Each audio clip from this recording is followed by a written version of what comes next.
Ya, saya senang sekali bertemu dengan saudara-saudara hari ini. Saya sangat percaya saudara tetap dalam perlindungan kuasa nama Yesus Kristus, dan saya percaya saudara dalam keadaan sehat, saudara dalam keadaan diberkati oleh Tuhan, dan saudara juga akan menikmati yaitu berkat-berkat Tuhan sepanjang hidup kita. Dan saya percaya lewat pertemuan kita, lewat kebenaran firman Tuhan ini, saya percaya saudara akan dipulihkan, akan dikuatkan juga, akan termotivasi lagi bahwa kita harus benar-benar menjadi orang Kristen yang sejati. Nah, saudara dikasih oleh Tuhan, saya akan membaca firman Tuhan buat kita pada saat ini yang tertulis dalam Yakobus pasal 3 ayat 6. Lidah pun adalah api. Lidah itu suatu dunia kejahatan dan di antara anggota-anggota tubuh kita, lidah itu dapat menajiskan seluruh tubuh dan menyalakan roda kehidupan kita, sedangkan ia sendiri dinyalakan oleh api neraka. Firman Tuhan ini sangat luar biasa bagi saya. Kenapa saya katakan apa yang belum terucap, apa yang belum kita lihat, ternyata di dalam firman Tuhan sudah dituliskan bahwa lidah itu adalah api. Kita berkata, loh, emangnya ada api di lidah saya? Berarti bisa membakar. Ini saya percaya hal ini adalah menjadi hal yang luar biasa bagi kita, kan? Artinya di sini, lidah kita ini ketika terucap atau kata-kata kita akan menjadi api kalau kita merendahkan orang. Akan menjadi api kalau kita caci maki orang. Akan menjadi api kalau kita adu domba. Akan menjadi api kalau kita menjelekkan orang. Akan menjadi api kalau kita menjelekkan orang yang mungkin ada kekurangan. Akan menjadi api. Akan menjadi api kalau kita menghina agama orang lain. Akan menjadi api lidah ini kalau kita menghina suku lain. Itu saudara dikasih Tuhan. Makanya menjadi api. Makanya untuk itu, sebagai orang yang percaya kepada Tuhan Yesus Kristus, harus kita berani memadamkan api itu. Harus kita berani mengekang lidah kita supaya tidak mengecewakan orang lain, tidak menyakiti orang lain, tidak juga saudaraku menjauhi orang lain kepada Tuhan. Harus kita jaga. Kalau dia seorang bapak rumah tangga, harus dia berkata baik kepada istrinya. Kalau dia seorang ibu rumah tangga, harus dia berkata manis kepada suaminya. Kalau dia seorang bapak rumah tangga dan ibu rumah tangga, harus dia berkata baik, manis kepada anak-anaknya. Jangan kata-kata kutukan, jangan kata-kata fitnah, jangan kata-kata bodoh. Banyak sekali kalau kita lihat sekarang. Aduh Tuhan Yesus sayang, kalau saya lihat itu kasar, lu goblok, lu anjing, lu babi, seluruh nama-nama yang ada di kebun binatang, saudaraku, ada di mulut orang itu. Nah, itulah namanya, yaitu lidah pun api. Ya, makanya seorang anak jangan juga memancing, yaitu kemarahan dari orang tuamu. Nah, begitu juga kita sebagai orang yang percaya kepada Tuhan, kalau kita bermasyarakat, harus benar-benar kita menjaga lidah kita, bertetangga, dalam pekerjaan, bahkan dimanapun Tuhan tempatkan kita, harus betul-betul kita mengekang lidah kita. Nah, saudaraku dikasih oleh Tuhan, yang menjadi pertanyaan kepada kita, apa bahayanya? Nah, ini mulut jahat. Nah, mungkin saudara, kok ngapa temanya tadi? Oh, temanya adalah mulut jahat. Mulutnya begitu Bapak Pendeta. Iya, supaya mulut kita baik, supaya mulut kita manis. Nah, apa bahayanya mulut jahat? Yang pertama, saudara aku dikasih oleh Tuhan,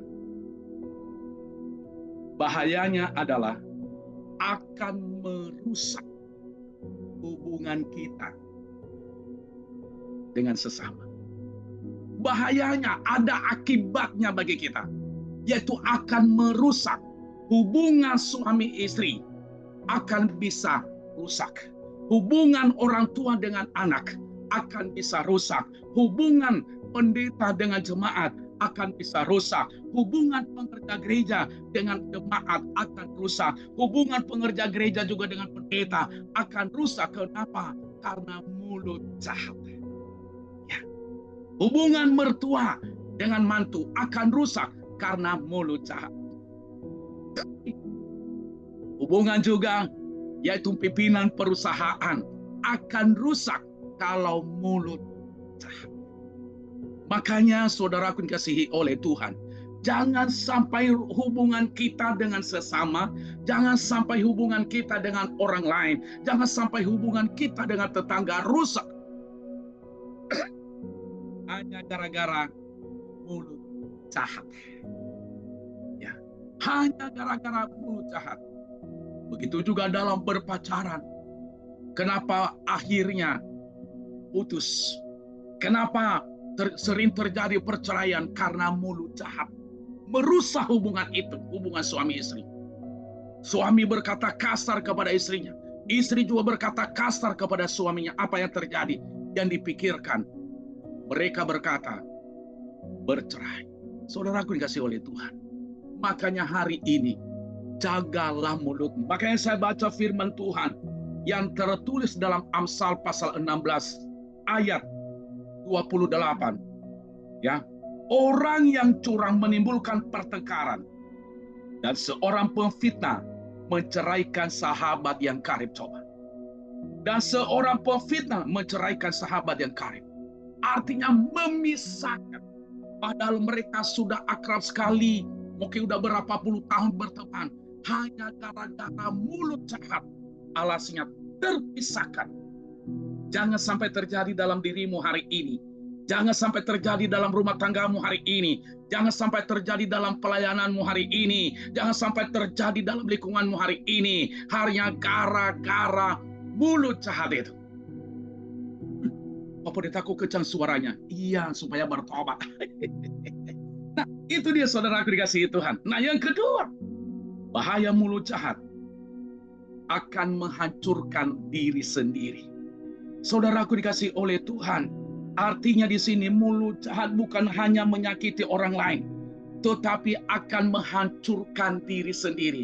Kenapa bisa menghancurkan diri sendiri? Saudaraku dikasihi Tuhan, karena yang keluar dari mulutnya bukan kata-kata berkat, yang keluar dari mulutnya bukan kata-kata kasih, yang keluar dari mulutnya bukan kata-kata menguatkan, yang keluar dari mulutnya bukan kata-kata bagaimana supaya orang lain bangkit kembali, supaya kuat kembali, tetapi yang keluar dari mulutnya adalah saudara dikasihi Tuhan, padahal kata-kata yang jahat. Makanya akan merusak pribadi orang itu. Kenapa? Karena dia bukan berteman dengan Tuhan, karena dia bukan lagi menghargai Tuhan, tetapi justru dia akan yaitu dikendalikan oleh setan. Mulutnya dikendalikan oleh roh jahat. Mulutnya dikendalikan oleh saudaraku dikasihi Tuhan, penguasa-penguasa ya, di udara. Itu mulutnya. Kenapa? Karena mulutnya jahat. Makanya akan merusak dirinya sendiri. Jangan sampai karena mulutmu, dirimu akan rusak, saudaraku dikasihi oleh Tuhan. Kenapa? Merusak. Karena orang tidak pernah senang sama kamu. Nuju-nuju Pak Pendeta. Pak Pendeta jahat yang nuju-nuju hari ini. Tidak apa-apa, tidak apa-apa supaya bertobat. Nah, saya akan baca satu ayat buat kita. Ya. Yang tertulis dalam Amsal pasal 18 ayat 7. Mulut orang bebal menimbulkan perbantahan. Coba perhatikan. Mulut orang bebal. Orang bebal di sini adalah orang bodoh. Ya, sekali lagi ya. Orang bebal di sini adalah orang bodoh, atau orang yang tidak bisa diajar, atau orang yang tidak bisa dididik, atau orang yang tidak bisa diarahkan. Itu namanya bebal. Maka dikatakan tadi, mulut orang bebal menimbulkan perbatahan, dan ia terpikat oleh bibirnya sendiri. Artinya terpikat, terikat. Ya. Jangan hanya karena mulut kita rusak diri kita sendiri. Tetapi hari ini, sebagai hamba Tuhan, saya ingatkan saudara, jaga mulutnya. Yang ketiga, bahaya dari mulut jahat, yaitu menimbulkan dosa. Sekali lagi, bahaya mulut jahat. Yang pertama tadi merusak hubungan, yang ketiga menghancurkan diri sendiri, dan yang ketiga menimbulkan dosa. Saudaraku dikasihi Tuhan, mulut kita, kalau kita rendahkan orang, itu kan menimbulkan dosa.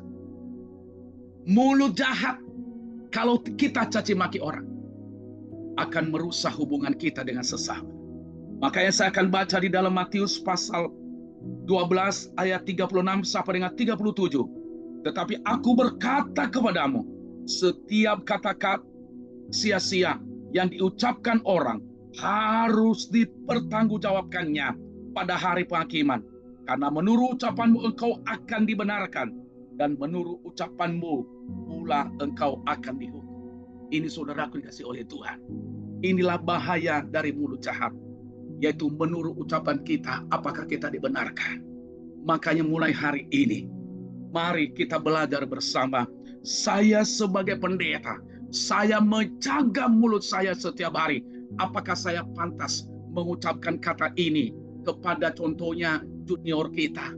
Ya, apakah pantas saya mengucapkan kata-kata ini kepada anak saya? Jangan sampai anak saya kecewa. Jangan sampai juga teman sepelayanan saya kecewa. Saya harus jaga betul supaya mulut saya menjadi berkat.